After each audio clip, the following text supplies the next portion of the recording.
He never knew he had a sister, until one night changed everything. Lila Carter's shout cut through the quiet of the fancy office at Sterling's Grill. "Don't touch me. I'm not a thief." Her voice bounced off the walls, stopping even the clock's soft ticking. She hugged her old, worn backpack tight, her eyes wide with fear as two security guards stepped closer. James Sterling, the rich owner of the restaurant, stood calm and cold. He'd built his business on rules and trust. And now this young cleaner, barely 20, had been in his private office.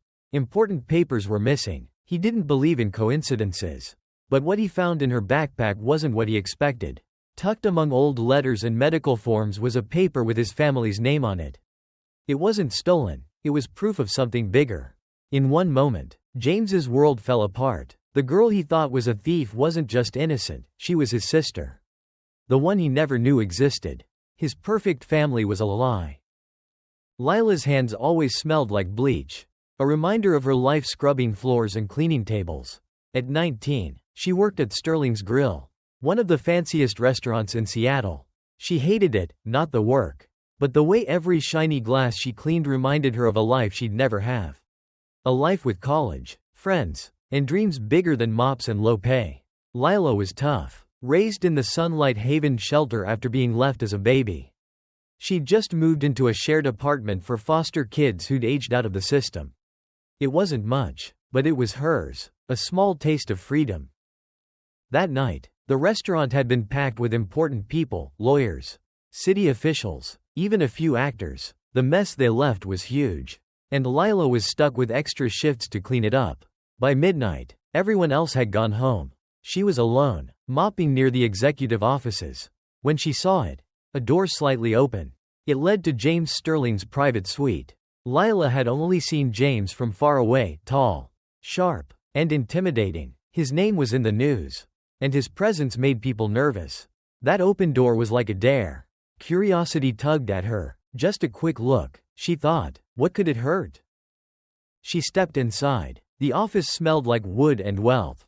A huge desk was covered in papers, and the walls had awards and news clippings. The air felt too rich to breathe.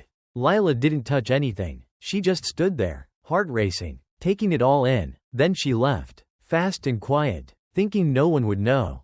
She was wrong. The next day, as she was leaving work, a security guard stopped her.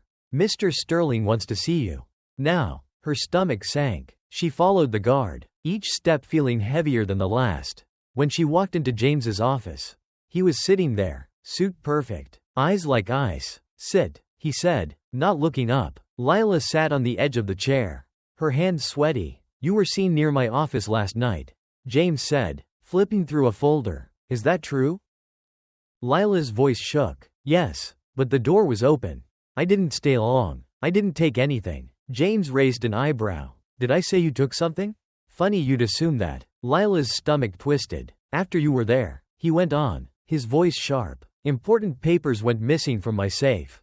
Lila's eyes widened. "I swear I didn't take anything. I didn't even go near your desk." "Then you won't mind showing me your bag," James said, standing up. Lila froze. "My backpack? No, you can't. It's private." His eyes narrowed. "If you're innocent, open it." Lila clutched her backpack tighter. "You have no right." James pressed a button on his desk, and two guards walked in.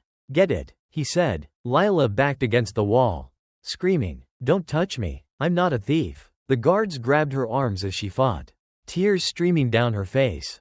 "Stop, please. You don't understand," she sobbed. James yanked the backpack from her and unzipped it.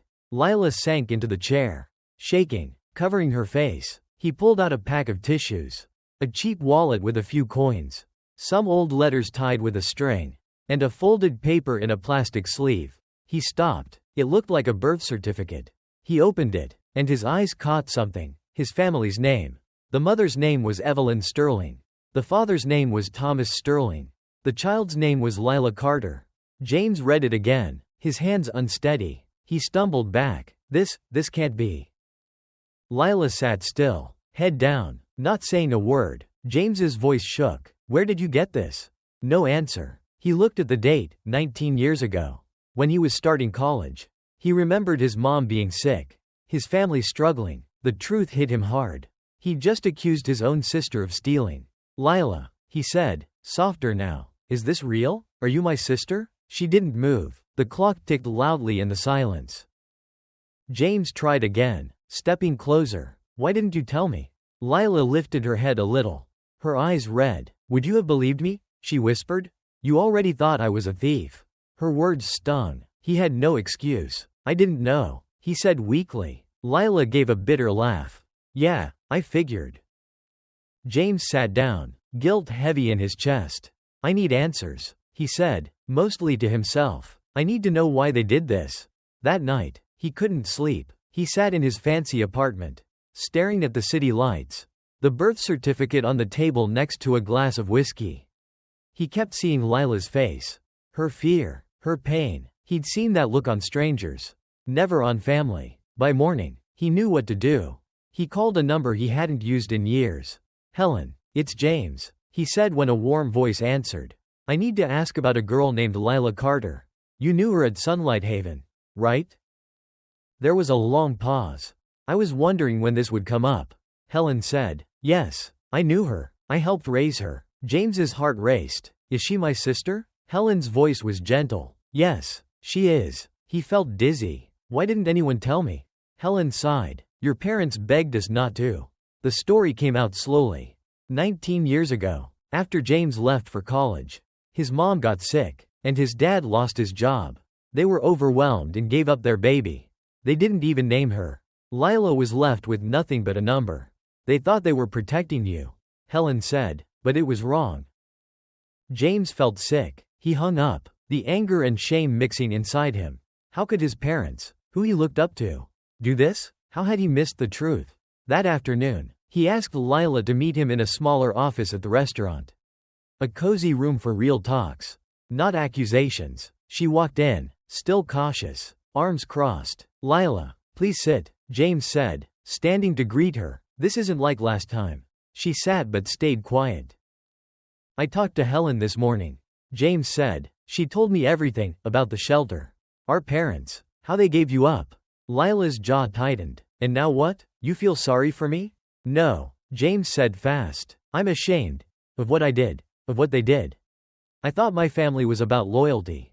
But they abandoned you, and I treated you like nothing. His voice broke. I want to fix this. I can't change the past. But I can help now. If you'll let me. Lila looked at him, her eyes torn between doubt and hope. What does that mean? Move in with me, James said. Let me help you go to college. You deserve a better life. Lila shook her head. I don't want handouts. It's not a handout, he said firmly. It's family. She looked away. I've made it this far alone. I don't need saving. I know you're strong, James said softly. But you don't have to do it alone anymore. For days, Lila stayed quiet at work. James didn't push. He just waited, spoke kindly, made small talk. Then one morning, she knocked on his office door, holding her backpack. I'll move in, she said quietly. But I want to earn my way. I want to go to college and work for what I get. James smiled, relief washing over him. Deal. 2 weeks later, Lila was living in James's penthouse overlooking Seattle. The luxury felt strange, but she still washed her own dishes and took the bus to work. James respected her independence. Slowly, they started to bond, sharing small moments over coffee or late-night talks.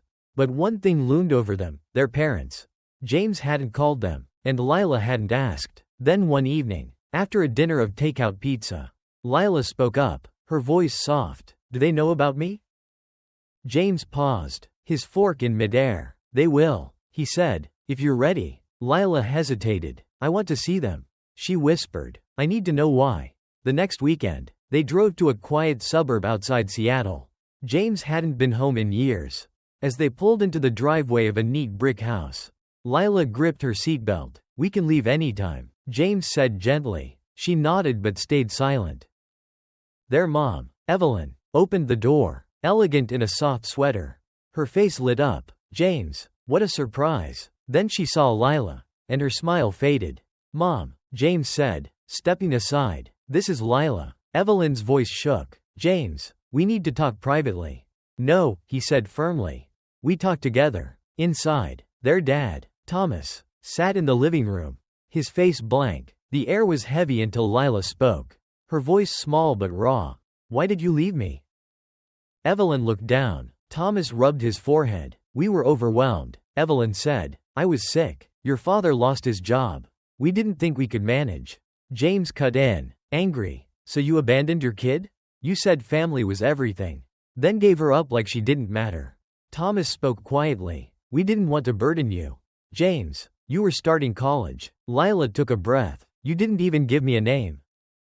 Evelyn's eyes filled with tears. "We thought it was better that way. We were wrong." Lila stood, her voice steady. "You don't get to fix it with words. I don't need your apologies to survive. I already did." She started for the door. But James stopped her gently. "Wait." He faced his parents. "You hurt her. You hurt me. But if you're honest, if you try to rebuild, maybe there's a chance." Evelyn nodded slowly. "We'll try, if she'll let us." Lila looked at them, her eyes tired but softer. "I don't know if I can forgive you," she said, "but maybe I can try." Months passed. Lila started college, studying literature, reading the books she'd always dreamed of. She still worked part-time at Sterling's Grill, but now in guest services. A job that felt like a step up. She and James grew closer. Not perfect but real. Lila began visiting her parents. Short visits at first, enough to start healing the cracks in their story. One night, standing on James's balcony, Lila looked out at the city. For the first time, she said, "I feel like I belong somewhere." James smiled. "You always did. You just didn't know it yet."